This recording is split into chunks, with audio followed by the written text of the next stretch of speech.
Bom dia, a paz do Senhor, tudo bem? Gente, como vocês já sabem, eu sou o professor de vocês, Miqueias Mac, e estamos aqui em mais um dia para aprendermos mais de Deus. Eu tenho certeza que você deve estar aí muito feliz, hoje, por estar aprendendo mais de Deus. E claro, nós vamos começar essa aula como? Pela oração, não é verdade? Vamos orar? Vamos falar com o Papai do Céu?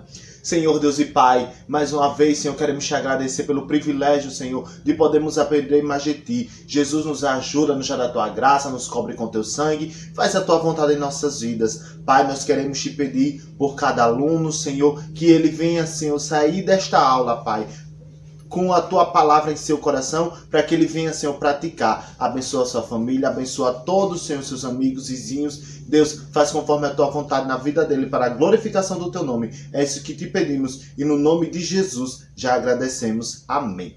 Pois bem, hoje nós vamos falar sobre uma pessoa muito importante. Na verdade, a pessoa mais importante de nossas vidas. Eu tenho certeza que você já sabe quem é. Bom, a nossa lição será de número 3 e o título da lição é O Único. Pois é, quem é o único em nossas vidas? Quem é a única pessoa que não pode ser substituída, que não pode ser trocada? Quem é a única pessoa que a gente não pode esquecer, não pode deixar de lado, não pode pensar hoje e só lembrar daqui a não sei quantos dias quando precisar dele? Quem é essa pessoa? Eu tenho certeza que você já decidiu, eu tenho certeza que você já respondeu e com certeza respondeu corretamente, não é verdade? Você acertou? Acertou? E aí? Deus, né? Olha o sinal de Deus. Você vai fazer a configuração de D, isso aqui é em Libras, tá? Configuração de D. Aí você vai virar a frente aqui, da mão para você e vai colocar para cima. Deus. Ele é o único. O único. Olha só, de um a gente faz Deus, para lembrar que ele é o único Deus, tá certo? Pois bem, gente, eu passo algumas coisas de Libras, para vocês, como vocês já sabem, eu já disse a vocês, sou professor de português, mas também eu fiz alguns cursos de Libras e eu sempre gosto de estar passando para vocês, que eu vejo que vocês gostam de aprender. Já tive aí com outras turmas que também eu sempre passava alguns sinais em Libras e para vocês saberem. Só reforçando um pouquinho, acho que já falei para vocês, mas vamos aprender a paz do Senhor novamente? Olha, você vai fazer essa configuração de mão. Olha só, o dedo indicador para frente, o dedo seguinte vai colocar para baixo e o polegar você coloca aqui do lado do indicador. Olha só. De um lado, de outro. Aí você vai fazer como se fosse um zigue-zaguezinho, Paz, paz, paz. Aí você vai fazer o R. Senhor. Esse aqui é o P e aqui é o R. Então você faz, paz do Senhor. Tá certo? Aqui, tudo bem. Tudo, tudo. Essa configuração de mão, tudo bem. Tudo bem? Bom, bom. Aí o dedo de novo. Só que assim, dia. Bom dia. Pois é, estamos na escola dominical, Apesar que ainda estamos online. Mas graças a Deus, não estamos deixando de aprender mais da palavra do Senhor. Nós vimos hoje que o nosso tema é o quê? O único Deus. Pois é. Então, a nossa lição, os textos bíblicos que vão dar base à nossa lição, se encontra lá em Isaías capítulo 42, versículo 8, 1 Reis 18, do 20 ao 26, além do versículo 30 e do 36 ao 39. Mas como esses versículos aí são a base da nossa história, vamos ler apenas Isaías 42, 8, que diz assim. Abra aí a sua Bíblia, a poderosa palavra de Deus, no livro do profeta Isaías, capítulo 42, versículo 8, que vai dizer exatamente o seguinte. Eu sou o Senhor, este é o meu nome. A minha glória, pois a outro não darei, nem o meu louvor às imagens de escultura. O nosso Deus, ele é único e ele não aceita dividir a adoração dele com ninguém, até porque existe outro Deus? Existe não, ele é único. Mas o versículo bíblico, de hoje se encontra no livro do profeta, o profeta Isaías é o outro versículo que eu acabei de ler. Mas encontra-se no livro do Pentateuco, quinto livro do Pentateuco. Quem aí sabe o que é Pentateuco? O Pentateuco Pentateuco. São os 5 primeiros livros da Bíblia, que vai de Gênesis a Deuteronômio. Então, Gênesis, Êxodo, Levítico, Números, Deuteronômio. Então, o 5º livro é Deuteronômio. Capítulo 6, o versículo 4, que diz assim: escute, povo de Israel, o Senhor, tá? O Senhor, e somente o Senhor é o nosso Deus. Ok? Somente o Senhor é o nosso Deus. Ok? Então, vamos lá, meu povo. Vamos ver o que a nossa lição vai falar hoje. Olha só. Eu vou dar algumas orientações, algumas classificações, na verdade, de quem é o nosso Deus e de como ele está representado na Bíblia. Vamos ver algumas citações. Por exemplo, a Bíblia vai falar que ele é o El Elohim. É o Senhor poderoso Criador. Vai falar que ele é o Jeová Jireh, o Senhor que provê. Vai falar que ele é o Senhor Rafá, Jeová Rafá, perdão, o Senhor que sara. E também o Jeová Nissi, o Senhor a nossa bandeira, né? Ele é aquele que é a nossa torre forte, a nossa fortaleza, o nosso escudo, o socorro bem presente na hora da angústia, né? Como está escrito lá em Salmos. Então vamos ver que em Gênesis 35, o 11 vai dizer que ele é o Todo-Poderoso. Êxodo 3:14 vai dizer que ele é o que é. Deus disse para Moisés, quando foi libertar o povo de Israel, quando Moisés perguntou, e eu vou dizer que quem quer libertar o povo? Deus diz para Faraó que eu sou o que sou, te enviou. Então, Êxodo 6:2 diz assim que ele é o Senhor. 1 Samuel 17:45, o Senhor dos exércitos. Salmos 57, o Senhor Deus. E em Isaías 43:15, Senhor Santo e Criador. Gente, vocês perceberam que em alguns momentos eu quis falar Jesus, mas foi até bom ter, digamos assim, esse erro, mas eu vou explicar para vocês um conceito chamado de Trindade Santa. O que é a Trindade Santa? Deus Pai, Deus Filho e Deus Espírito Santo. Mas vamos entender uma coisa, porque o cristão, ele diz o quê? Que temos apenas um Deus. Mas quando vamos falar citando individualmente, nós dizemos que existe Deus, nós dizemos que existe Jesus e o Espírito Santo. Mas como assim? É só um Deus se são 3 pessoas diferentes? Bom, em relação ao nível de poder, os 3 têm o mesmo nível de poder. Em relação ao nível de amor para conosco, agora cada um deles vai ter funções, digamos assim, diferentes. Por exemplo, em relação à humanidade, né, que Deus disse, você vai ver lá em Gênesis capítulo 1, Deus dizendo, façamos o homem nossa imagem e semelhança. Então ele não estava sozinho. E você vai ver que no evangelho de João inicia seu evangelho dizendo que Jesus estava lá no início na criação do mundo. Então nós vemos aí que também Jesus estava lá e nós vamos ver o próprio Deus falando em relação antes da formação do mundo, que o Espírito Santo também estava presente, porque a Bíblia vai mencionar que o Espírito Santo pairava sobre a face das águas.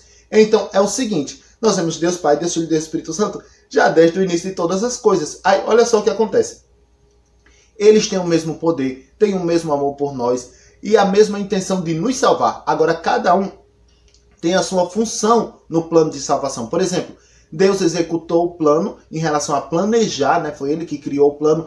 Aliás, Deus criou o plano, Jesus executou parte desse plano, que incluiu aí a morte dele, o nascimento, o ministério, morte e ressurreição, e claro, promessa que ele viria para buscar a sua igreja.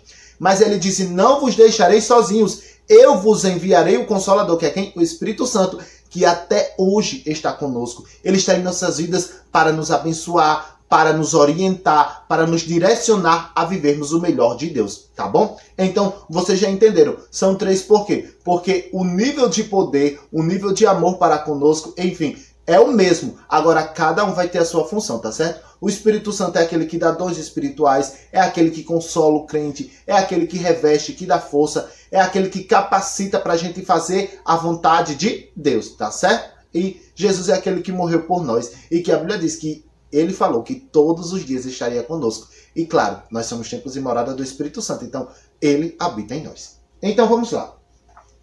Hoje, nós vamos falar sobre um personagem muito importante das Sagradas Escrituras, que eu tenho certeza que você já ouviu falar dele.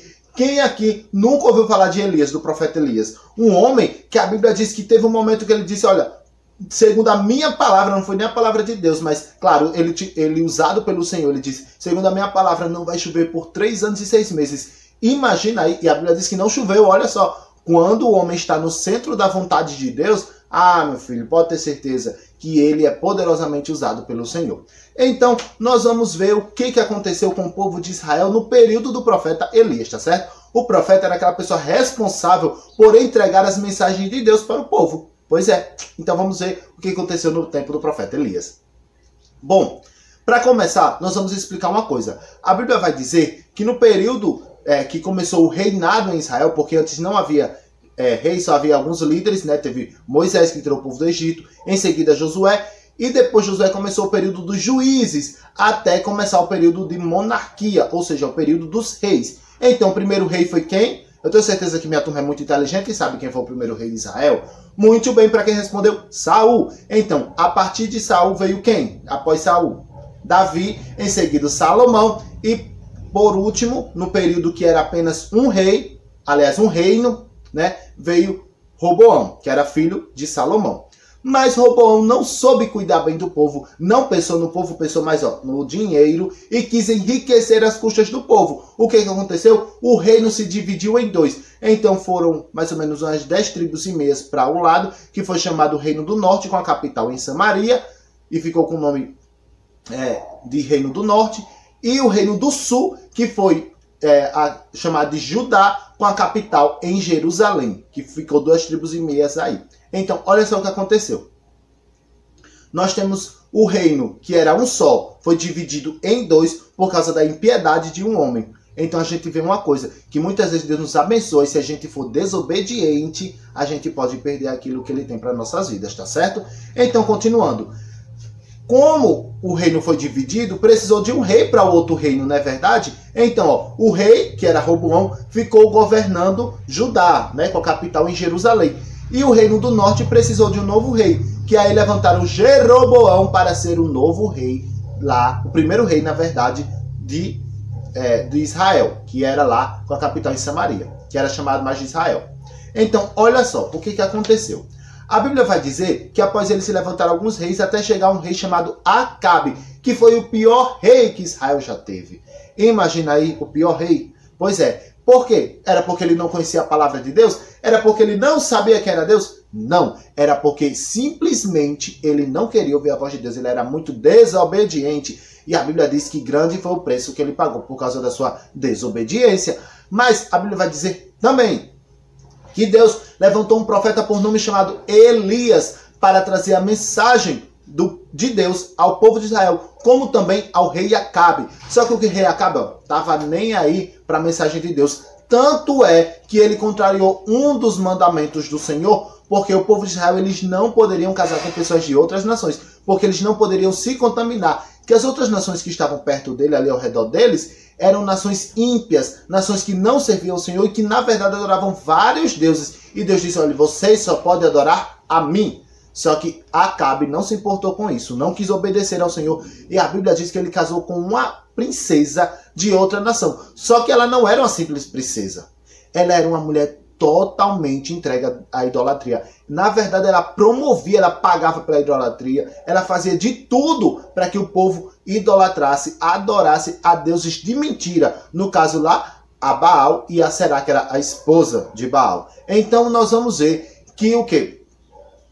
Que Jezabel, a esposa de Acabe, trouxe uma idolatria tamanha para Israel, que Israel já estava tão distante de Deus, piorou mais ainda a situação deles. Eles ficaram cada vez mais distantes de Deus. E a Bíblia diz que Deus foi mostrar para eles quem é o verdadeiro Deus, e a gente vai ver daqui a pouco nessa história. Pois bem, aí Acabe casa-se com Jezabel. A situação super piora, né? Porque olha só o que aconteceu. Jezabel trouxe simplesmente 850 profetas da mentira, profetas de Baal e Aserá. Então, olha como... E a Bíblia diz que ainda mais, eles comiam na mesa do rei. Ela colocou eles para viverem no palácio. Imagine só onde deveria habitar o rei, a sua esposa, né, sua família, as pessoas que trabalhavam para eles, e eles deveriam servir somente a Deus, estavam habitando os profetas de deuses de mentira.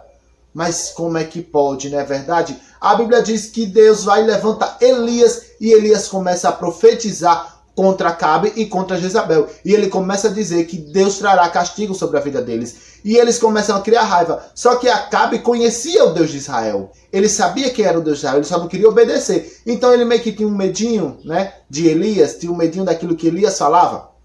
Então, por causa do pecado da idolatria, né, de servirem, de adorarem outros deuses, Deus começou a castigar Israel. Então começou a ter fome, começou a ter seca, as coisas começaram a não acontecer, estava dando tudo errado, a colheita não vingava, não acontecia, não dava certo, não dava frutos, os animais estavam morrendo, até os animais do próprio rei estavam morrendo por falta de comida, por falta de alimento, por falta de água, porque, como eu disse para vocês, já fazia 3 anos e 6 meses que não chovia, então estava tudo naquela escassez. E olha só, uma diferença do nosso Deus para os deuses, tá? Que esses deuses não servem de nada, mas para os deuses lá da princesa Jezabel, olha só o que aconteceu. Aliás, agora rainha, né? Porque ela casou-se com o rei. Então, olha só o que aconteceu.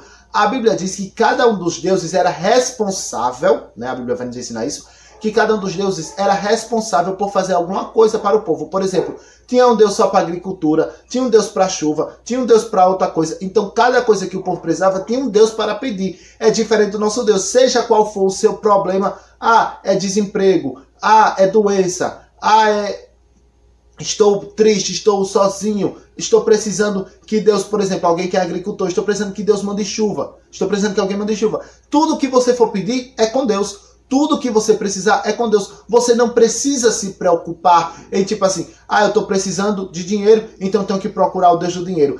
Estou precisando de uma porta de emprego, então tenho que procurar o Deus que resolve isso. Eu estou precisando de cura, então tenho que procurar o Deus que cura. Não, o nosso Deus é o que faz todas as coisas. É um Deus de milagre, é um Deus de poder, é um Deus que opera prodígios e maravilhas. E para ele não existe impedimento, não existe dificuldade, não existe problema que ele não possa resolver. De tudo ele é capaz. Glória seja dada ao nome do Senhor eternamente, porque ele sim é o Deus do impossível. Lucas capítulo 1, versículo 37, que diz assim: porque para Deus nada é impossível. Então creia neste Deus que pode todas as coisas e que faz o impossível acontecer na minha, na tua vida e na vida de todos aqueles que nele creem e por ele esperam, tá certo?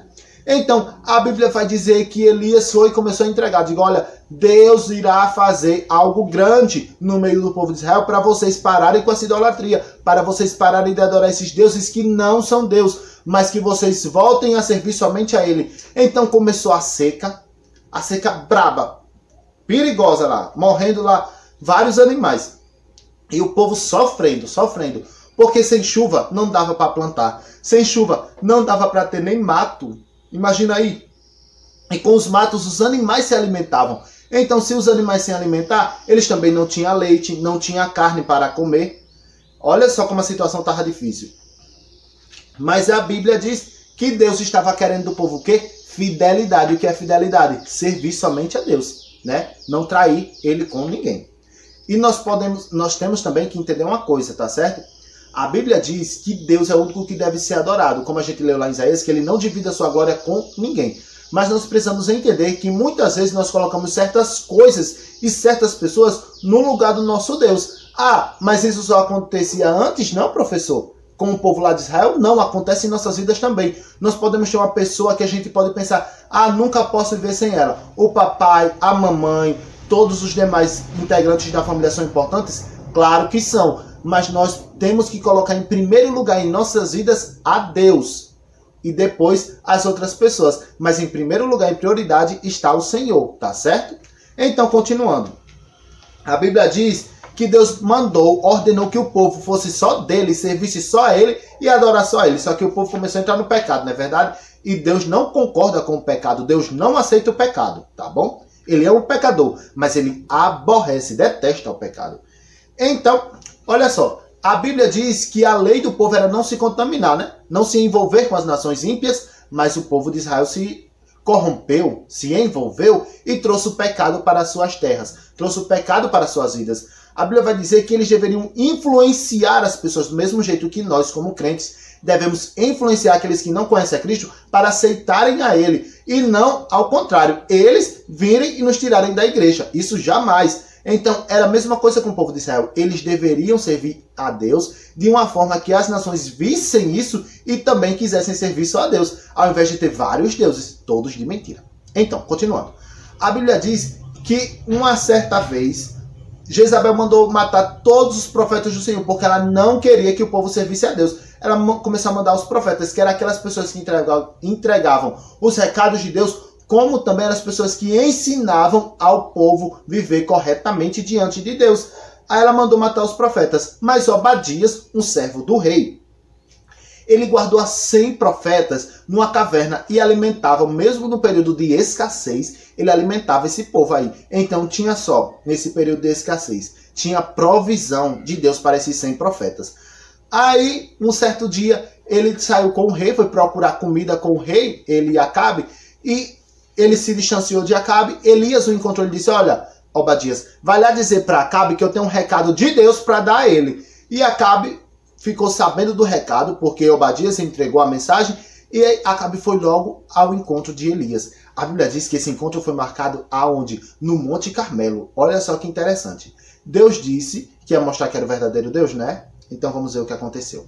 De repente, Elias chega no Monte Carmelo, chama todos os profetas de Baal e Aserá, 850 profetas da mentira, chama e diz assim: olha, tava Elias, os profetas de Baal, 850, e Aserá no caso, o rei Acabe, né, várias pessoas do seu reino, e o povo de Israel estava lá, tudo para ver o desafio. E começou o desafio. E a Bíblia diz que nesse desafio, Elias disse: olha, vocês vão montar um altar. Vocês lembram, né? Vocês já sabem que o povo de Israel, eles trabalhavam com a adoração deles, era em forma de altar, né? Eles ofereciam animais sobre os altares, né? Era um animal que era colocado no altar e depois tocava-se fogo. Então, olha só o que aconteceu. Elias disse: vocês vão fazer o seguinte, vocês vão construir um altar. Nesse altar, vocês vão cortar o cordeiro, vão colocar lá, só que vocês não vão tocar fogo. O desafio é esse. Vamos ver qual é o Deus que responde às orações, se é Baal ou se é Deus?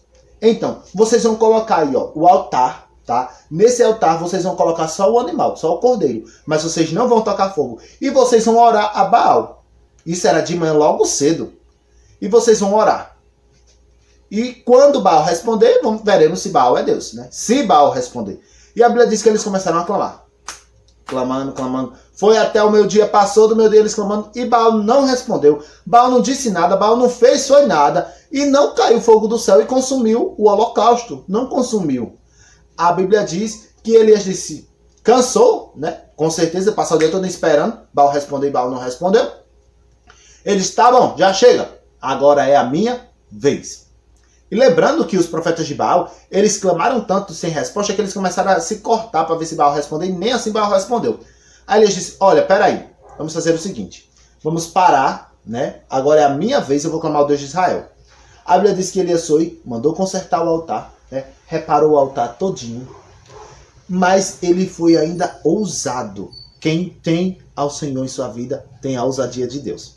Olha só, ele mandou construir um reguinho ao redor do altar e mandou derramar 12 cântaros de água. Olha o que é cântaro.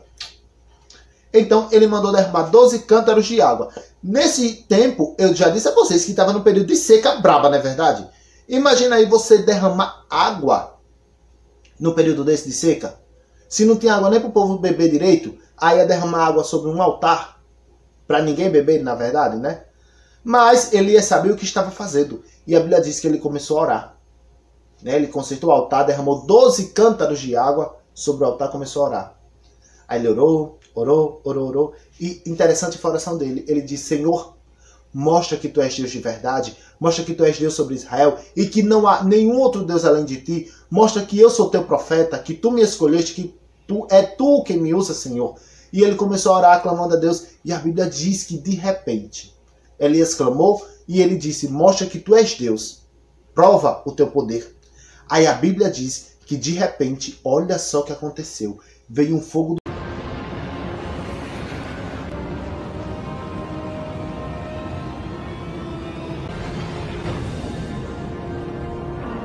do céu e cabum! Consumiu o holocausto. O povo ficou, oh!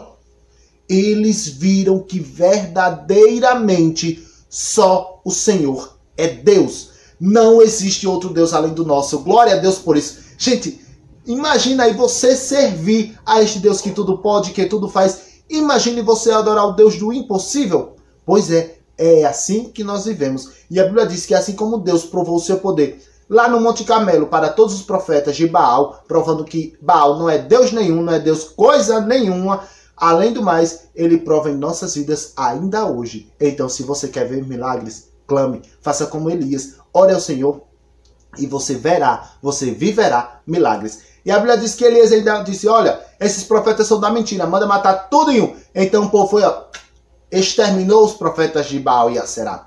E a Bíblia diz que Deus provou o seu poder. E Ele também vai provar na tua vida, se assim você crer. Tá precisando de alguma coisa? Conhece alguém que está precisando de alguma coisa? Chama essa pessoa para orar com você. Chame assim e diga, vamos orar, vamos pedir, porque o Deus a quem eu sirvo é o Deus de Elias. É o Deus que respondeu a oração de Elias e mandou fogo e consumiu o altar. E Ele também vai responder a nossa oração. Chame assim essa pessoa que você vai ver o milagre acontecer. Você vai ver o impossível acontecer. E a Bíblia diz que se você tiver fé, aquilo que é impossível tornará a ser possível, tá certo? Então, gente, eu quero super agradecer por esta aula de hoje, ó. Um beijão pra vocês, que vocês continuem ligadinhos aqui no canal do Depim Geral, porque todo domingo tem aula, daqui a alguns domingos a gente volta a se encontrar aqui neste mesmo canal, tá certo? Que Deus continue abençoando as vossas vidas, vos guardando e livrando de todo mal, e tenham o costume, tá? De ler a Bíblia, de orar e de buscar ao Senhor enquanto se pode achar, tá bom? Vamos orar encerrando essa aula? Senhor Deus e Pai, gratos somos a Ti por uma aula maravilhosa que o Senhor nos concedeu.